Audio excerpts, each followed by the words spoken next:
Hello and welcome back to our channel Financeable. Today in this video I'm going to show you how to resize your chart in MetaTrader 5. To do so, follow some simple steps with me. First of all, open your MetaTrader 5 application, then this type of interface will appear in your screen once you have logged into your account. Then right click to your chart that you want to resize. Then from the bottom you can see properties. Click on it.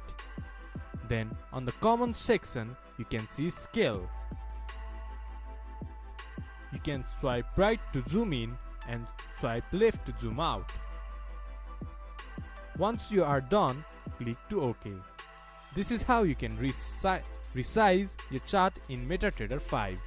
Another simple option is just press scroll and scroll down with your mouse. This is how you can resize your chart in MetaTrader 5.